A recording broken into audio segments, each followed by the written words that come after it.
who is the all-time greatest player in the NFL? Y'all ready for this? I'm ready. You know, you have the greats, the Tom Brady's, the Joe Montanas, people like that.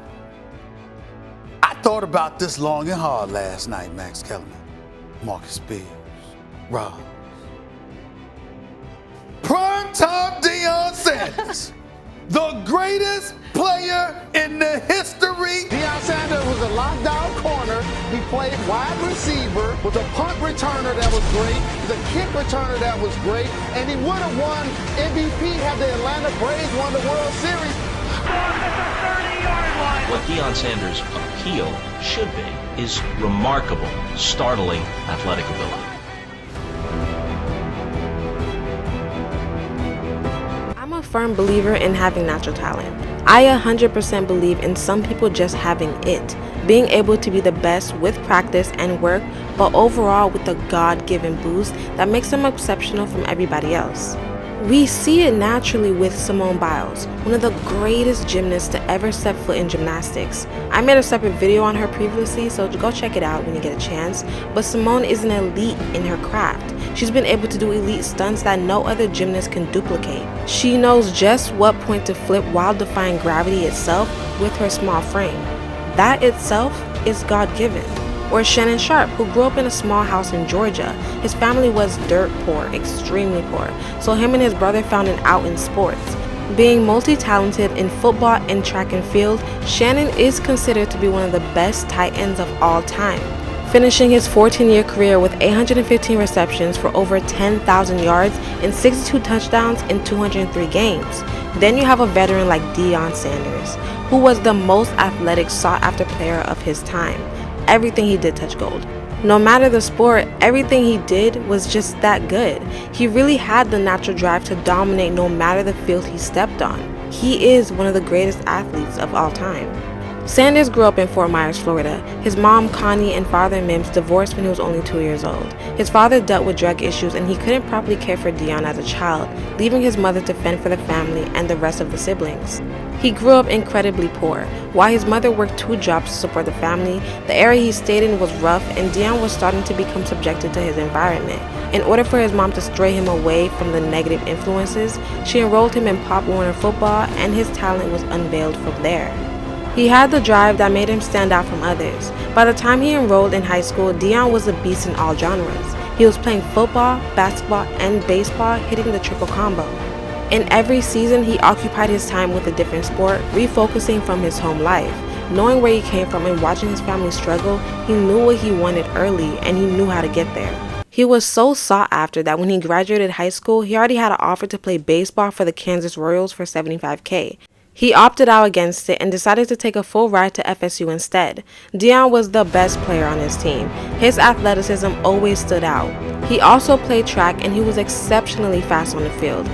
As a freshman, he won the 100 and 200 meter dash without even having to prepare before the competition.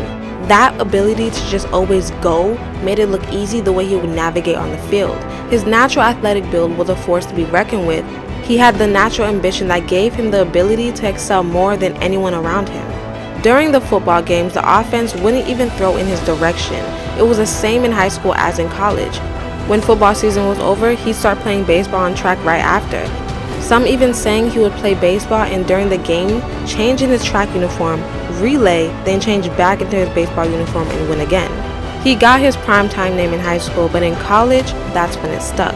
The man was undefeatable in every area and had the cockiness to match. He became the most watched college player in sports. His attitude matched his work ethic as he became the NFL player and MLB player after college, signing to the Atlantic Falcons and the Yankees, scoring a touchdown and a home run for both teams within the same day, something that was never heard of, playing 2 major league sports at the same time. 22 years old, Deion Sanders did something that no athlete had ever done before and to this day has never been repeated. On September 5th, 1989, in just his 13th career MLB game, he went 3 for 5 with 4 RBIs, 2 doubles, and a home run.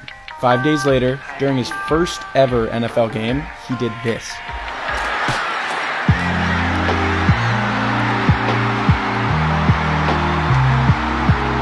His this man really hit a home run in an MLB game and then 5 days later went and scored that touchdown in his first ever game in the NFL, Prime was different.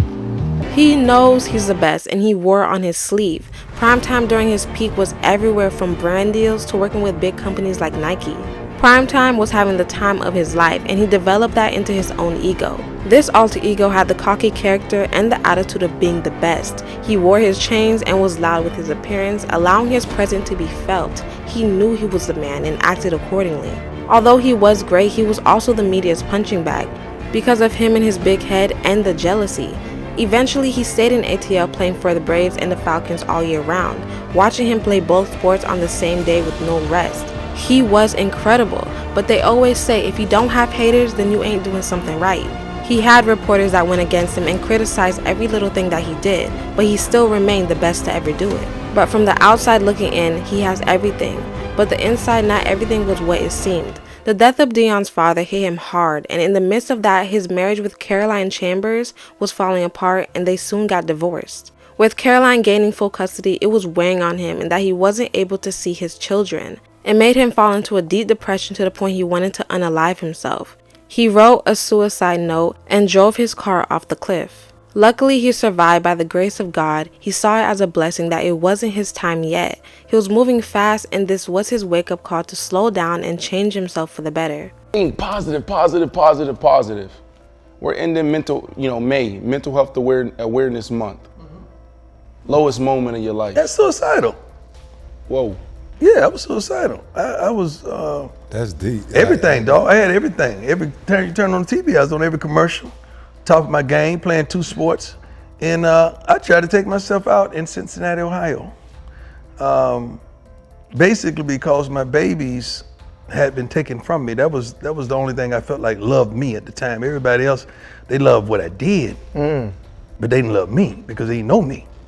Because I really wasn't Prime, I was Deion. They didn't know that cat. That's who Chad and all them know. You know, they didn't know that cat.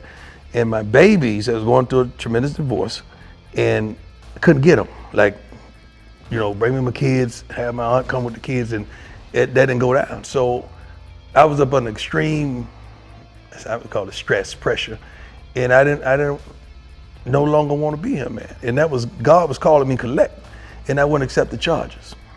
So I really had to I tried. I read. I think I was maybe in 3 or 4 that night. A couple stolen bases. Still, next morning got up and it was the side of this highway, down this highway in Cincinnati. Ran right off. I remember because I don't lie. I don't lie for nobody. Never did. And this police came down to the bottom of this runoff and he said, Deion Sanders, what happened? Did you run off the road? Did you lose control? I said, no, sir. Did somebody run you off the road? I said, no, sir. He said, what happened? I just looked at him like, you know what's up. So my attorney, my agent at the time, Eugene Parker, who passed on, he said, man, look, great. You got to I'm gonna get you some help, or you got to do this, or I'm gonna let people know. I said, we good. And I started getting spiritual help. Now, this Pastor David Forbes started coming down from Columbus, Ohio, and started just talking to me about the Word and about the Lord and all that.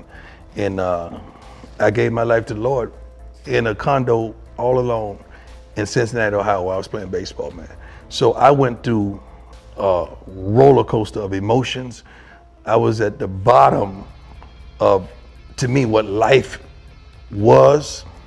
That's why you got public success, and everybody that's successful publicly, they're struggling somewhat privately. And you got to really understand that. See, the thing about it, we do this when the camera's on. We got to do this when the camera's off.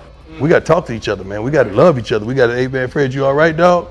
Hey, dog, you all right, man? Deion Sanders felt the inspiration from God to help the youth become a better version of themselves, especially young black men. Visited his alma mater at FSU and asked them to be a coach. They didn't believe in his vision and decided not to hire him.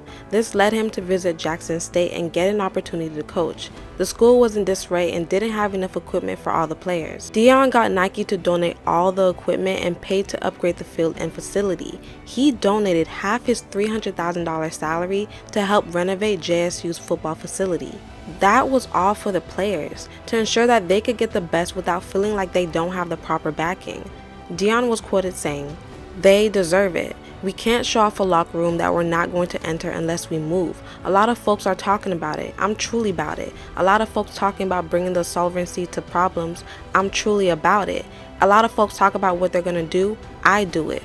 These guys matter to me. They mean everything to me. We don't even have no darn SWAC conference if it wasn't for these guys. They don't offer nothing that I can't deliver. They deserve it. I'm sick and tired of us trying to say, well, the other Power 5s do this and they do that while we can't even do the little things that we can control doing." Coach Prime was the perfect person to help revamp JSU as a school and their football program. He did the work, he gave the boys a role model, and he understands them, and that itself creates a good team. And the mindset to have the men want more and do better for their own lives. All Deion did was request more money from the school after 2 great seasons and losing 1 game to North Carolina. There was an agreement that the sports program would get a percentage of ticket sales. After an entire season of sold out seats, they did not receive any money for the kids. This caused Deion to accept other offers, and when Colorado reached out to Deion so he can coach there, even though they didn't have the money to pay him, Deion believed in the vision and that this new opportunity would take off for the better. A lot of black people were mad that he left because of the promises made to families during his recruitment. People felt like he left an HBCU for a PWI, and he did. But it's not like he didn't try. He went to an HBCU, put forth his own money for the program, helped put them back on the map. Deion gave them their first undefeated regular season in school history, and the school didn't value his contributions.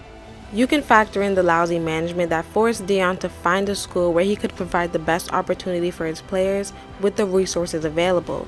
You can work within it, you can try your best to make it work, but sometimes the better option is working around it, and that's what Deion did, and he's proving that he's still the man. Last season, 2022, Colorado went 1-11, and the Buffaloes was considered one of the worst teams in the football division. He brought in 53 new players, including his own sons. This first game against TCU, who went to the national champions a year prior, Colorado was able to win in a close 45-42 victory, while JSU lost his first game this season. Even though Colorado couldn't pay him up front, he gave him a promise that if Deion delivered for the team, he'd get his money. The school was able to get almost $30 million from donors and investors for the athletic department. And Deion signed the largest financial package ever given to a Buffaloes football coach. He's getting $5.5 million in his first season, while diversifying the school and introducing the team to new opportunities. Things that have never been done, and that makes people uncomfortable. When you see a confident black man sitting up here talking his talk, walking his walk, coaching 75% African Americans in the locker room, that's kind of threatening. Oh, they don't like that. But guess what? We're going to consistently do what we do. Deion Sanders is the most memorable and greatest athlete. He is memorable in all aspects of sports and has longevity to his career. He has held a standard to himself without ever receiving any negative press to his name. He is no longer playing, but he is also a great father figure to the men he coaches and only expects the best. He leads a prayer before practice. He allows a safe space while also disciplining the players when needed. He is a great role model and has shown active growth throughout his career as Prime Time. You ain't make me, so you can't break me. You didn't build me, so you can't kill me. You know what? God established me, so you ain't nothing you could do to me. I've been him. I've been a difference maker, a game changer. I've been that guy. So what would change? Not a darn thing. I'm not even playing the game, and you got an opinion of me. I love it, but I don't care. And I wish the world thought like that. Well, that concludes today's video, guys. Make sure you like and subscribe, and make sure you comment down below and let me know what you think about this longevity series. Thank you for tuning in. Toodles.